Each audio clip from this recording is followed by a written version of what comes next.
শহীদ রাষ্ট্রপতি জিয়া রহমান তিনি এই দেশে যে সংস্কার করেছিলেন, আজকের এই সরকার সারা জীবন চেষ্টা করে সংস্কার করতে পারবে না।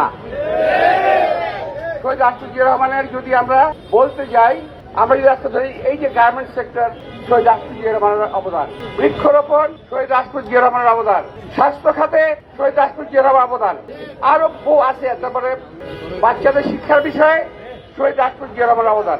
এইরকম বহু সংস্কার তিনি করেছেন, কিন্তু কোনো ঘোষণা দেন নাই। আর আজকে আমরা দেখছি সংস্কারক সরকার দেশে, বাংলাদেশে আর একটা সংস্কারক সরকার, ওনারা সংস্কার করার জন্য ইম্পোর্ট করে বাইরের থেকে মানুষ নিয়ে আসতেছেন, যারা এই দেশের নাগরিকও না।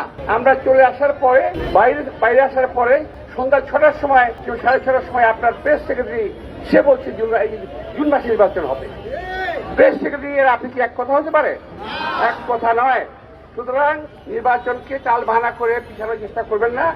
আমরা খুব ভালো জানি ডিসেম্বর নির্বাচন না হলে এই বাংলাদেশের কখন নির্বাচন হবে না। এই বাংলাদেশ প্রধানত হবে বিদেশি প্রভুদের হাতে। সেন্ট মার্টিনে কি এমন হয়ে গেল, বাংলাদেশের লোকেরা যেতে পারবে না। ওখানে কি এমন ঘটনা ঘটছে আমরা জানতে চাই। সাদিকে কি ঘটনা ঘটছে আমরা জানতে চাই। আমি কথাগুলো বারবার বলছি। আবার অনেকেই বলছেন নিউ মরিং টার্মিনাল। আরে ভাই, 30,000 কোটি টাকা ব্যয়ে এই নিউ মরিং টার্মিনালকে আধুনিকায়ন করা হয়েছে। বিশ্বের যে কোনো টার্মিনালের মতোই এই টার্মিনালের অত্যন্ত কর্মক্ষমতা রয়েছে, অনেক রকম সকল রকম সুবিধা রয়েছে এই টার্মিনালে।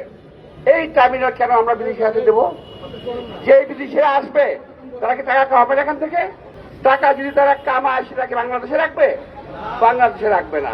সুতরাং এই বিদেশিদের প্রতি প্রেম ভালোবাসা ছেড়ে দেন, দেশের মানুষের প্রতি ভালো রাখেন।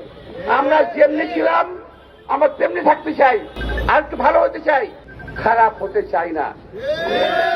আমাদের কর্ডের দরকার নাই, নিউ মর্নিং টার্মিনাল কাউকে দরকার নাই। আমরাই চালাবো আমার দেশে, আমরা দেশের লোক তৈরি করব। এই দেশের লোক কন্টিনেন্ট চালাবে, এই নিউ মর্নিং আমার দেশের লোকের চালাবে। বাইরের লোকের কেন দরকার? কি দরকার? ইম্পোর্টের লোক নিয়ে আসবেন টাকা দেওয়ার জন্য, টাকা খাওয়ানোর জন্য। আমি আরো বেশি খারাপ কিছু বলতে চাই না। আজকের দিনে জিয়া, তুমি মনে